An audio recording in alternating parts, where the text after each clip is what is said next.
Olá, meu nome é Manuel Gibson. Bem-vindo ao primeiro vídeo da série Como o coeficiente de reflexão varia ao longo de uma linha de transmissão. Neste vídeo veremos como determinar o coeficiente de reflexão na carga. Nós vamos caminhar pela linha de transmissão na carta de Schmidt e vamos falar sobre ângulos, distância e frações de comprimento de onda. Assunto extremamente importante quando trabalhamos com linha de transmissão. Faremos algumas considerações finais. Vamos começar mostrando como determinar o coeficiente de reflexão na carga. Para obtermos o valor do coeficiente de reflexão para uma dada condição na carta de Schmidt, nós vamos utilizar a escala localizada na parte inferior da carta, essa marcada pelo retângulo em azul. Veremos em seguida onde na escala está representado o valor do coeficiente de reflexão. Observe as três linhas, uma linha que passa pelo centro das escalas e duas linhas que eu coloquei, duas linhas pontilhadas em vermelho para chamar a sua atenção. Elas existem na carta de Schmidt, vão facilitar muito a nossa vida na hora de obter os valores. Essa é a escala do coeficiente de reflexão de tensão. Observe que acaba com E, OR, I. Essa aí que você vai trabalhar. Cuidado, porque existem dois coeficientes de reflexão na escala radial. Um é de potência e outro de tensão. Nós vamos trabalhar com de tensão. Esse aí. Veja que quando está tudo perfeito, a reflexão no centro é igual a 0. Quando tudo está errado, 1 ou 100%. Então, nós vamos usar módulo do coeficiente de reflexão de tensão. Você vai ler da escala do centro para a esquerda, do valor mínimo 0 até o valor máximo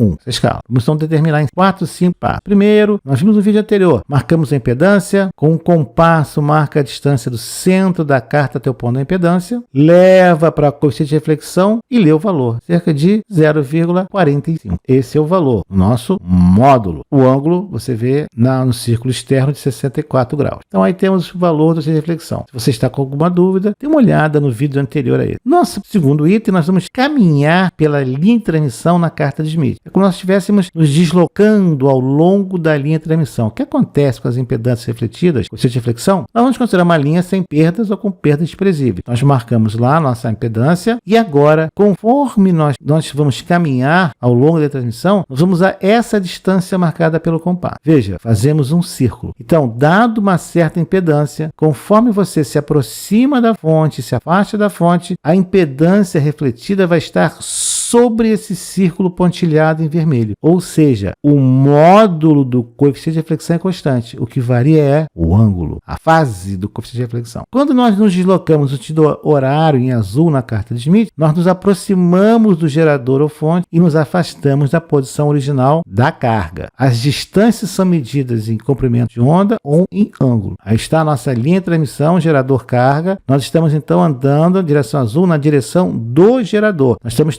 diminuindo a linha de transmissão ou nós estamos aproximando a carga da fonte. Quando nós nos deslocamos no sentido anti-horário, em vermelho, nós nos aproximamos da carga e nos afastamos da fonte gerador. As distâncias medidas ou em ângulos ou comprimentos de onda da frequência de operação. De novo, a nossa fonte linha carga, estamos andando na direção da carga, nos afastando do gerador. Nós estivéssemos aumentando a nossa linha de transmissão. Na carta de Schmidt, nós já sabemos que uma volta completa, 360 graus no transferidor, equivale a meio comprimento de onda, ou 180 graus na linha. Então, vamos com calma. Esse círculo completo, você estava numa impedância, voltou ao mesmo ponto, você caminhou meio comprimento de onda. A cada meio comprimento de onda, tudo se repete. É uma volta completa na carta de Schmidt. 360 graus no transferidor, porém, 180 graus na linha. Então, aí nós temos a nossa impedância 1 mais J. Se nós dermos agora meia volta, 180 graus transferidor, equivale a lambda sobre 4, ou 90 graus na linha. E aí, tudo se inverte. Nós temos exatamente a recíproca da impedância. Lambda sobre 4. 1 sobre ZL1, meio menos J meio 1. Então, quando nós temos em 0 e N lambda sobre 2, quando N é número inteiro, nós vamos repetir 1 mais J. Então, nós estamos em 1 mais J. Demos uma volta completa de lambda.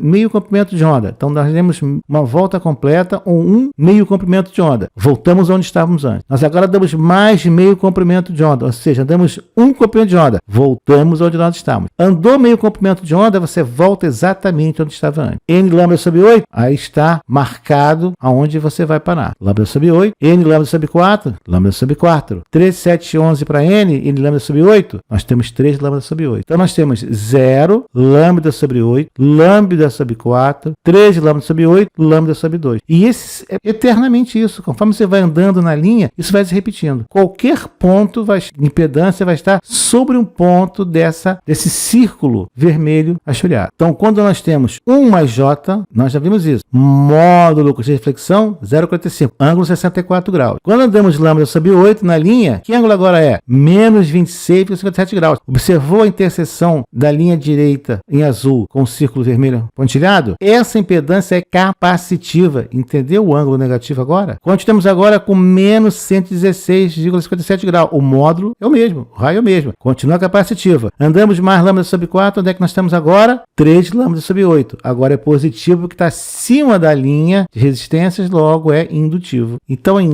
0 e lambda sobre 2, indutivo. 3 lambda sobre 8, indutivo, resistivo. Em lambda sobre 8, lambda sobre 4, resistivo, capacitivo. Aí nosso ângulo 64 graus, menos 26,6 graus, menos 116,6 graus e 153,4 graus. Estamos rodando. Em uma linha de transmissão sem perdas, o módulo do coeficiente de reflexão devido a uma carga não varia ao longo dessa linha. O que vai variar é o ângulo, é a fase do coeficiente de reflexão. Ângulos, distâncias e frações de comprimento de onda são importantíssimos na linha. É assim que você mede a linha. Você pode comprar o cabo coaxial em metro, mas você trabalha em comprimento de onda e grau. Como é que a gente transforma um ângulo para o comprimento de onda? X comprimento de onda é θ em graus sobre 720. De onde é que vem isso? Se meio comprimento de onda, você andou 360 graus, um lambda inteiro, você andou 720. Daí que vem a equação. Então vamos ver. Determine a quantos comprimentos de onda da frequência de operação corresponde a um deslocamento de 36 graus na direção do gerador. Aí está, 0,05. Nós vamos andar 0,05 comprimentos de onda na direção do gerador. Quanto é esse metro? Não sei, tem que calcular o comprimento de onda. Vamos ver depois. Agora, como é que a gente faz o contrário? Dado o ângulo, como é que a gente calcula a distância? Fácil. A distância em metro é lambda θ em graus sobre 720 vezes o comprimento de onda da linha em metro. Não é aquele comprimento de onda da física do vácuo, é o comprimento de onda na linha. Já vimos isso diversas vezes em vários vídeos aqui no canal. Vamos dar um exemplo. Nós estamos operando em 1,5 GHz, queremos saber que distância equivale a um deslocamento de fase de 36 graus na linha. Nós vamos considerar um cabo coaxial típico, cuja velocidade relativa seja de 80%. O fabricante especifica para você, você pode medir isso. Então vamos ver? Qual é o comprimento de onda na linha? 0,8, que é 80%, 0,3, que é uma constante, dividido por F em giga. A frequência é 1,5, faz a conta, dá 0,16 metros. Então, nessa linha, o comprimento de onda vale 16 centímetros. A distância L é 36 graus vezes a distância sobre 720, ou 8 milímetros. Então, você andar 36 graus nessa linha equivale à distância de 8 milímetros. Isso é importante? Você trabalhar com medidas, antenas, impedância refletida, VNA, isso é fundamental. Você tem que saber isso direto. Próximo exemplo, continuamos em 1 GB, agora 64 graus, mesmo cabo coaxial, que distância é essa? Vamos substituir, agora estamos em 1 GB, 2,13 centímetros. Então agora 64 graus são 2,13 centímetros. É bem fácil. Como é que a gente transforma a distância para ângulo? O ângulo 720 vezes L metros sobre lambda metro. Mais uma vez exemplo. Agora nós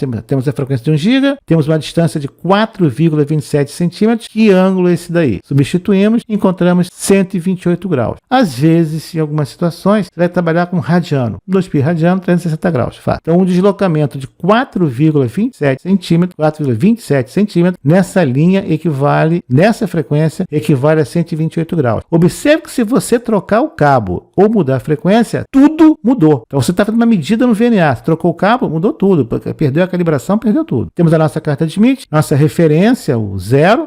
Estamos andando. 0,0427, 0,24, 0,1779. Aí está, 0,178 de lambda. Está escrito na carta de Schmidt para te ajudar. Olha que interessante. Aí está, nosso deslocamento, cerca de 52 graus. Tira 180 menos isso, você encontra 128 graus. 128 graus, agora esse ângulo aí que você andou. Considerações. Utilizando-se a carta de Schmidt, a gente pode rapidamente determinar o comportamento do coeficiente de reflexão de uma carga em uma linha de transmissão. A gente também pode estabelecer relações de distância e comprimento de onda, deslocamento em grau. Quando a linha puder ser considerada sem perdas, observamos que o módulo do reflexão é constante, variando apenas a fase ao longo da linha de transmissão. O que nós vimos neste vídeo? As relações entre ângulos, distâncias e frações de comprimento de onda na carta Schmidt, que são fundamentais na análise e projeto de linhas de transmissão em sistema de alta frequência. Você não consegue operar um VNA de maneira correta se você não entender esse conceito. O que nós vamos ver no próximo vídeo? Obtendo o recíproco de um número complexo, impedância complexa, complexa direto na carta de Schmidt e deslocando a carga. Mas nós vimos o coeficiente de reflexão, mas o que acontece com a carga? Quanto que vai ser essa carga? O descasamento? O que vai acontecer? É isso que nós vamos ver na próxima vídeo.